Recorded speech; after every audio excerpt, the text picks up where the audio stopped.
World cup में शनिवार के दिन दो मुकाबले हुए। पहला मुकाबला ऑस्ट्रेलिया और न्यूजीलैंड और दूसरा मुकाबला नीदरलैंड और बांग्लादेश। बांग्लादेश के बीच में खेला गया। लेकिन देखिए, पहले मुकाबले की अगर बात की जाए तो 389 रन, हम्म। जो कि 389 रनों का लक्ष्य मिला हुआ था न्यूजीलैंड टीम को, वो एक समय का मैच के आखिरी गेंद तक लग रहा था कि कहीं ना कहीं चेंज हो सकता है। शायद वो फुल टॉस पे छक्का लगा देते जिमी निशम तो हाँ वो हाँ। लक्ष्य चेंज हो जाता, नहीं। या फिर वो जो यॉर्कर नहीं बना था एक गेंद फुल टॉस के पहले वाली गेंद जो ओवर पिच था, वो बैकफुट पर रेडी लग रहा था। हमको लग रहा था कि वो बैकफुट पर ज़्यादा तवज्जो दे रहे थे अपने आप को, तो उस कारण से उस तरीके से बैट पे टाइमिंग नहीं हुई आगे वाली गेंद को, नहीं तो छक्का लगा सकते थे उस गेंद को। ऑस्ट्रेलिया टीम के स्ट्राइकर बॉलर और मिचेल स्टार्क। न्यूजीलैंड की टीम के मिडिल ऑर्डर बैट्समैन तो कहीं ना कहीं बैकफुट बजाना पड़ता है। और लगातार आपको 6 यॉर्कर देखने को मिल सकते हैं, तो ऐसा हो सकता है कि बैक देखिए जब यॉर्कर बॉल आता है तो बैट्समैन जब बैट्समैन, हाँ, जब तीन तीन यॉर्कर पड़ जाता है एक ओवर में, तो कहीं ना कहीं बैट्समैन बैकफुट पर तैयार कहीं ना होता कहीं है। यही कारण थी कि वो लगातार यॉर्कर जड़ रहे थे, और यॉर्कर के कारण ही वो ओवर पिच बनाने के चक्कर में वो बैकफुट पे जा रहे थे।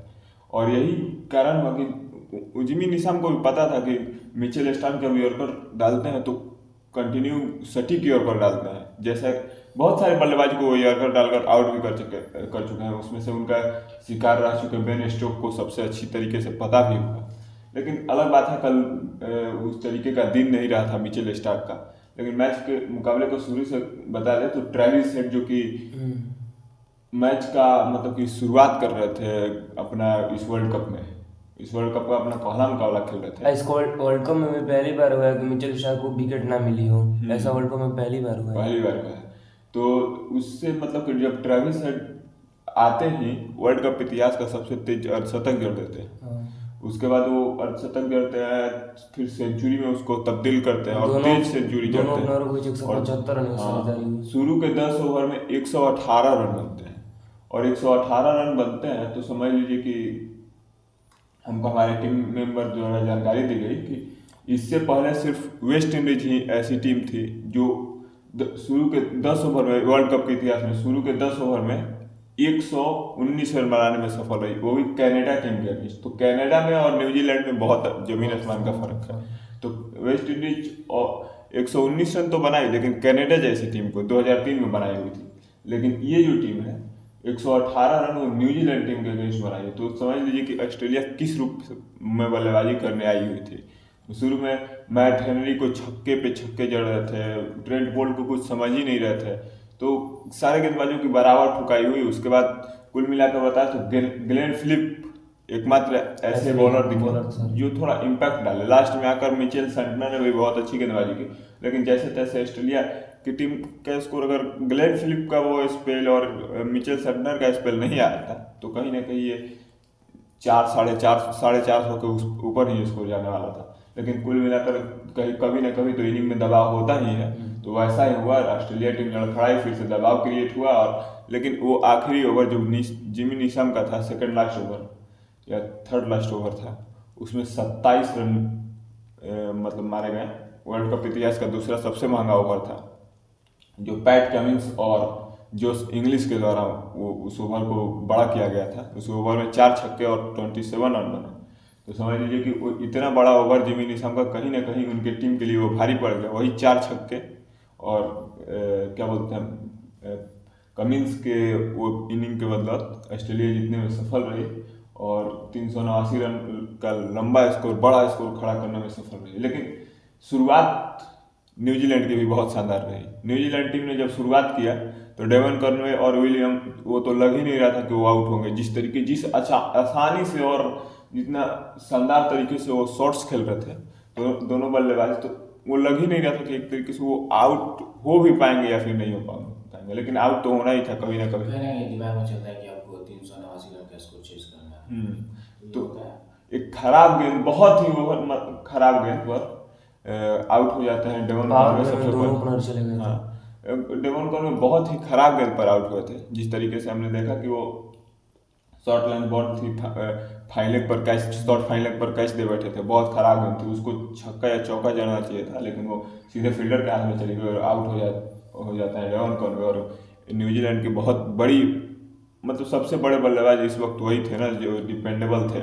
उसके बाद विल यंग भी ज़्यादा कुछ देर उनके आउट होने के बाद नहीं चलते और वो भी आउट हो जाते। उसके बाद पार्टनरशिप लगती है पिछले मैच के शतकवीर और डेरिल मिचेल और उनके साथ थे रचिन रविंद्र। रचिन रविंद्र देखिए बहुत सीरियस टैलेंट है इंटरनेशनल क्रिकेट में। बड़े टीमों के अगेंस्ट इंग्लैंड के खिलाफ शतक, भारत के खिलाफ अर्धशतक, ऑस्ट्रेलिया के खिलाफ शतक, तो समझ लीजिए बड़ी टीमों के अगेंस्ट बड़ी पारी निकल कर आ रहा है इनके बल्ले से। 23 साल की उम्र में सचिन तेंदुलकर के बाद 2 वर्ल्ड कप सेंचुरी जड़ने वाले एकमात्र बल्लेबाज बन गए हैं। समझ लीजिए जरूरत रहती है रन बनाने की तो आप रन बना कर देते हैं। तो रचिन रविंद्र भी बहुत अच्छी पारी खेलते हैं। हालांकि डेरिल मिचेल के आउट होने के बाद बाकी के बल्लेबाज निराश किए, चाहे कप्तान टॉम लाथम हो, वो शॉट्स की वहाँ पर रिवर्स शॉट की ज़रूरत नहीं थी लेकिन वो खेलते हैं तो क्या कहा जा सकता है। उसके बाद ग्लेन फिलिप जो कि उस ओवर में अच्छा स्कोर आ चुका था फिर भी वो बड़ा शॉट खेलने गए। तो ये दोनों बल्लेबाजों की गलती के कारण ही न्यूजीलैंड अपना दूसरा मुकाबला इस वर्ल्ड कप को हार कहीं ना कहीं जिमी नीशम भी देखिए ऐसा है कि जब आप इंटरनेशनल लेवल पर मैच खेल रहे हो, आप फुटबॉल बॉल मिस करें, कहीं ना कहीं आप एक वर्ल्ड कप तो वर्ल्ड कप का प्रेशर, कहीं ना कहीं वर्ल्ड कप का प्रेशर। देखिए जिमी निशाम के साथ ऐसा नहीं था कि सामने वाले बैट्समैन जो है वो अच्छे बैट्समैन है। जिमी निशाम के साथ अगर मान लीजिए रचिन रविंद्र या फिर कोई अच्छा बैट्समैन और ग्लेन फिलिप भी होते या फिर मिच सेंटनर भी होते तो वो सामने वाले बैट्समैन को स्ट्राइक दे सकते थे और वहां से 5 बॉलों में हाँ वही कहीं ना कहीं मैच में सबसे बड़ा इम्पैक्ट रहा। वही कि 2 डॉट गेंदे बहुत मतलब कुछ बड़ा इम्पैक्ट डाल दिया था। तो लेकिन अगर बात की जाए तो जब 5 गेंदों में 11 रन आ चुका था मतलब मारने थे क्या कौन से बल्लेबाज थे मिचेल स्टार्क गेंदबाज थे वो जिमी निशाम को जब मतलब कि 5 गेंदों में 11 रन चाहिए थे तो उनके साथ सामने में कोई बैट्समैन नहीं था। ट्रेंट बोल्ट थे जिसको मिचेल स्टार्क तो इतनी आसानी से उनको नहीं लगाने देंगे। गलती से एक तो लग गया वो लग गया लेकिन मिचेल स्टार्क उनको इतनी आसानी से नहीं लगाने देंगे। अगर प्रॉपर बैट्समैन होते तो जिमी निशाम के ऊपर ज़्यादा प्रेशर नहीं होता। लेकिन उस वक्त क्या लगता है कि सिर्फ हम हैं और कोई नहीं है। न्यूजीलैंड की सारी उम्मीदें सिर्फ हम हैं और हम में वो चला जाता है। हम अक्सर ऐसा है कि जब आप इंटरनेशनल मैच खेल रहे हैं वही वर्ल्ड कप टीम में चयन करता है, अच्छे से प्लेयर चयन करता है, अच्छे से प्लेयर को मौका देते हैं तो कहीं ना कहीं आपको मौका मिला तो आपको मौका बनाना पड़ता है। देखिए मेरे इंटरनेशनल मैच खेलते हैं तो 50% को 100% कंप्लीट करना पड़ता है। कहीं ना कहीं आपको करना चाहिए था। वो भी देखिए मिचेल स्टार्क की भी तारीफ करनी होगी। एक पांजा फेंकने के बाद उन्होंने ओवर की दूसरी गेंद जब फेंकने गए तो वाइड गेंद थी, वाइड गेंद और कीपर से थोड़ी दूर थी इस कारण से वो चौका चला गया तो वाइड के साथ वो 5 रन मिले थे। हालांकि रणनीति बहुत अच्छी थी कि हाँ और एक लास्ट ओवर में एक फील्डर शॉट रखने के बावजूद ऑस्ट्रेलिया टीम ये मुकाबले जीतने में सफल रही और कुल मिलाकर ये मुकाबला 5 रनों से जीत गई ऑस्ट्रेलिया की टीम। लेकिन अगर दूसरा मुकाबले का बात किया जाए तो दूसरे मुकाबले को हम लोग उलटफेर बोल भी नहीं सकते। वो किसी भी प्रकार का अपसेट नहीं था। बांग्लादेश बनाम नीदरलैंड का मुकाबला। नीदरलैंड ने पहले टॉस जीत कर बल्लेबाजी करने का फैसला लिया। नीदरलैंड ने पहले बल्लेबाजी करते हुए 229 रन बनाकर ऑल आउट हो गई। 50 ओवर पूरी खेल चुकी थी। लेकिन बांग्लादेश की भी तो वही घटिया इनिंग। फिर से नीदरलैंड के दोनों ओपनर निराश करते हैं नीदरलैंड टीम को। मिडल ऑर्डर उनकी बस रन मार रही है। कप्तान हो गए। हर मुकाबले में उनके मतलब कि मिडिल ऑर्डर ही चलता है। उन जिस तरीके से देखा जाए उनके दोनों ओपनर 1 डाउन सेकंड डाउन जो भी है। पाकिस्तान टीम की भी ये हाल है काफी समय से कि जब टॉप ऑर्डर नहीं चलता तो मिडिल ऑर्डर देखिए हम पहले बोल रहे थे कि आप लंबे समय तक ये मिडिल ऑर्डर पे विश्वास नहीं कर सकते और वर्ल्ड कप मैचेस में हर टीम आपको वीक नहीं मिलेगी, हर टीम के परफॉर्मेंस आपको वीक नहीं हो सकते। तो आपको कहीं ना कहीं अपने टॉप ऑर्डर और मिडिल ऑर्डर दोनों को साथ में लेकर चलना। पाकिस्तान टीम के साथ तो सबसे बड़ी गलती तो ये देखने को मिलती है ना कि उन्होंने मान लीजिए कहीं ना कहीं वो मीडिया से या फिर अपने पाकिस्तानी सपोर्टर से ये तो झूठ बोला ना कि फकर जमान फिट नहीं है, उनको बुखार लगा है जो भी कुछ हो। क्योंकि वो जो लास्ट मैच हुआ था उसमें फील्डिंग करने के लिए वो अवेलेबल थे, फील्डिंग कर रहे थे वो। तो कोई भी अपना पर्सनल इशू हम बात करते हैं बांग्लादेश और नीदरलैंड के मैचेस के बारे में। हाँ तो उसका स्कोर कार्ड बता दीजिएगा। 229 रन नीदरलैंड बनाई थी पहली इनिंग में। और सेकंड इनिंग बैटिंग करते हुए बांग्लादेश 142 पे ऑल आउट हो गई। तो समझ लीजिए कि बांग्लादेश का जब सेकंड हाईएस्ट स्कोरर उनके 10वें नंबर के बल्लेबाज हैं। इनको ये मैच में जीतना चाहिए था क्योंकि ईडन गार्डन मैच उतना हार्ड नहीं था पिच वगैरह का। हाँ मतलब देखिए खेलने आए तब तो यार मुकाबला ईडन गार्डन कोलकाता में आप प्रैक्टिस करने जा रहे हैं बांग्लादेश ढाका, तो किस तरीके से आप खेलेंगे। बांग्लादेश के कप्तान हम आपको बता दें कि मुकाबले से 3 दिन तक प्रैक्टिस किए वो अपने मेंटर के साथ बांग्लादेश में। इंडिया में मुकाबला है, इंडिया का मतलब कि पिच और बांग्लादेश के पिच में जमीन आसमान का फर्क है। तो आप प्रैक्टिस करने अपनी टीम को छोड़कर बांग्लादेश जाने की क्या जरूरत है। और आप बोल रहे हैं कि हम प्रैक्टिस करने गए तो क्या उखाड़ लिए प्रैक्टिस करके आके। आपके बल्ले से तो रन नहीं निकल रहा है, गेंदबाजी में आपका वही हाल है। आप क्या अपनी टीम को जिताने के लिए यहाँ पे आ रहे हैं। सारे सवाल के घेरे में गिरे हुए ऐसा कि बोलो सर, अपनी टीम को डुबाने में सबसे आगे उन्हीं का नाम आ रहा है। उसके बाद बांग्लादेश हम बोल सकते उसके बाद शांतो। हाँ नजमुल हसन शांतो यार क्या पूरा कॉन्फिडेंट होकर खेल रहे हैं कि ये कर देंगे वो कर देंगे, कुछ कर ही नहीं रहे हैं। केवल देखिए इन लोगों को बड़बोला है, पता नहीं इनके पास बोली कहाँ से आ जाता है यार। शांति से खेलिए। न्यूजीलैंड टीम को देखिए यार परफॉर्मेंस देती है, शांति से खेलकर परफॉर्मेंस देती है। विकेट पे रुक के आप कैसे जीत गए। हाँ अफगानिस्तान बैटिंग कर रहे हैं, रन चेज कर रहे हैं, तो आप विकेट पे रुक के खेलिए। आप अफगानिस्तान से कैसे जीत गए वो सोचने वाली बात है। वो मुकाबला इसलिए आप लोग जीत गए हमको लग रहा है क्योंकि वो ठीक से पहले मैच में सेटल नहीं हुए थे। नहीं तो कहीं ना कहीं 2-3 मुकाबले के बाद आप लोगों का उनसे मुकाबला होता ना तो कहीं ना कहीं आपको लपेट देती और एकदम गारंटी के साथ वो लपेट देती। जिस तरीके से वो टीम है, इंग्लैंड को लपेटने में उनको समय ही नहीं लगा। श्रीलंका को शायद लपेटा था, कौन सी टीम को हराया था। अफगानिस्तान इंग्लैंड को और फिर से शायद श्रीलंका को। तो 2 टीमों को वो हराने में सफल रही है। एक तो आप इतना घटिया खेल रहे हैं और आप लोगों के पास मतलब कि प्लेयर के पास काबिलियत है, फिर भी आप लोग का जिस तरीके से खेल देखने को मिल रहा है मतलब कि जिस तरीके से वो बच्चों लेवल वाला खेल खेल रहे हैं बांग्लादेश की टीम, तो इससे ज़्यादा तो हम नहीं बोल सकते। लेकिन अगर बात किया जाए तो पहले बल्लेबाजी कर रही नीदरलैंड की टीम जो कि वो भी स्ट्रगल कर रही थी शुरू में मतलब 5 या 6 विकेट जल्दी गिर गए थे। लेकिन उसके बाद उनके कप्तान, आपकी फील्डिंग किस लेवल की थी। इजी सा कैच छोड़ रहे हैं आप लोग, फील्डिंग में वही हाल है आप लोगों का, बैटिंग में वही हाल है, बॉलिंग में वही हाल है।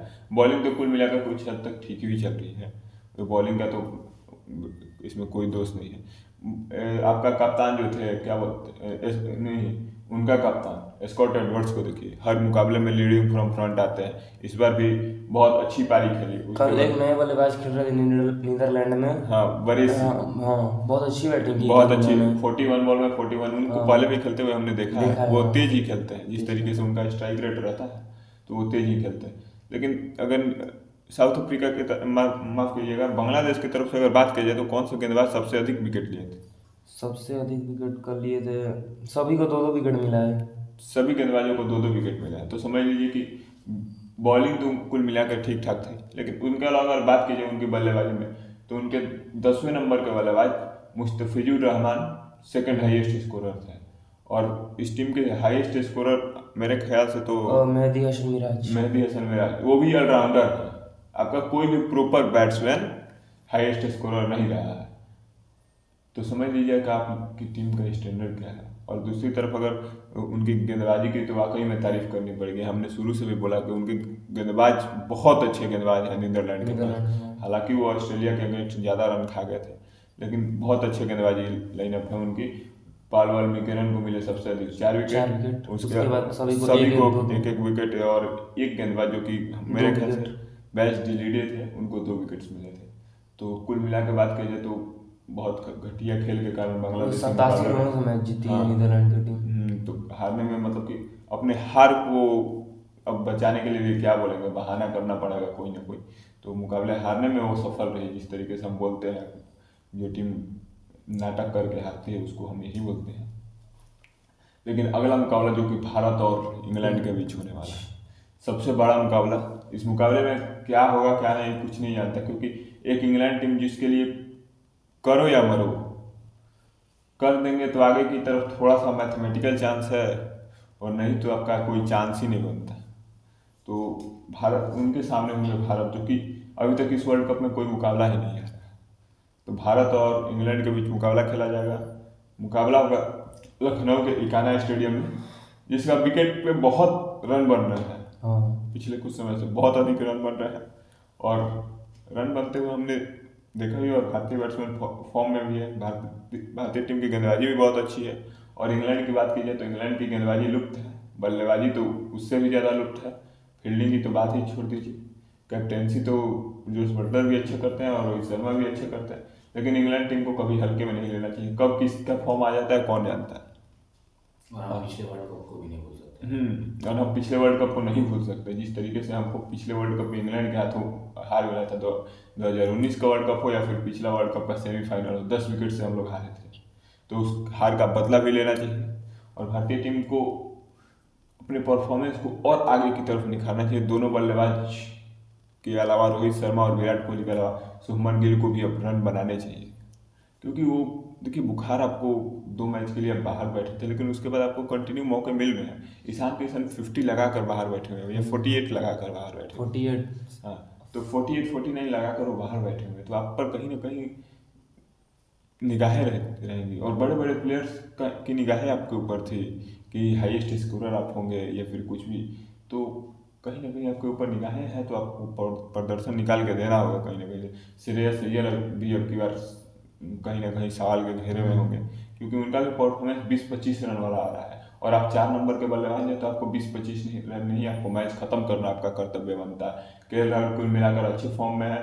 उनके अलावा बात की जाए तो हार्दिक पांड्या इस मुकाबले में फिर से नहीं खेलेंगे, तो उनकी जगह सूर्य कुमार यादव आज फिर देखने को मिल सकते हैं। रविंद्र जडेजा अपनी जगह पे, उनके अलावा मोहम्मद शामी, कुलदीप यादव, जसप्रीत बुमराह, मोहम्मद सिराज, ये जोड़ी के साथ भारतीय टीम मैदान पर उतरेगी। भारतीय टीम की गेंदबाजी, भारतीय टीम की एक ऐसी गेंदबाजी है जो पूरे स्पिन डिपार्टमेंट और फास्ट बॉलिंग डिपार्टमेंट में एकदम परफेक्ट नजर आती है जब मोहम्मद शमी के साथ खेलती है तो। लेकिन अदर टीम को देखा जाए तो किसी के पास स्पिनर्स नहीं है, तो किसी के पास तेज गेंदबाज पूरे नहीं है। तो भारतीय टीम परफेक्ट बॉलिंग और बैटिंग लाइनअप के साथ मैदान पर आ रही है। हालांकि भारतीय टीम की बैटिंग दस्त बहुत ज़्यादा नहीं है, लेकिन उतनी तक बैटिंग कुछ हद तक आ भी नहीं है, क्योंकि एक न्यूजीलैंड की टीम थी जिसके अगेंस्ट बैटिंग लग रहा था कि आ जाएगा, लेकिन वो भी नहीं हो पाया था, क्योंकि जडेजा ने उस मुकाबले को ख़त्म कर दिया था। तो ऐसा कुछ नहीं है कि मुकाबले जीतने में भारतीय टीम को कठिनाई हो सकती है। वो कठिनाई तो होगी, ऐसी कोई बात नहीं कि मुकाबला जब मुश्किल है, तो मुश्किल टीम से है, तो कहीं ना कहीं तो कहीं इंग्लैंड की टीम भी अच्छी प्रदर्शन न कर दे बल्लेबाजी में, तो देखते हैं क्या होता है मुकाबले का। लेकिन उससे पहले बात है प्रेडिक्शन टाइम में, कौन सा टीम मुकाबला जीतेगा? इंडिया। इंडिया। हम भी इंडिया का सपोर्टर है यार, इंडिया जीतेगा। अगला प्रेडिक्शन, कौन सा बल्लेबाज सबसे अधिक रन बनाएगा? रोहित शर्मा। विराट कोहली।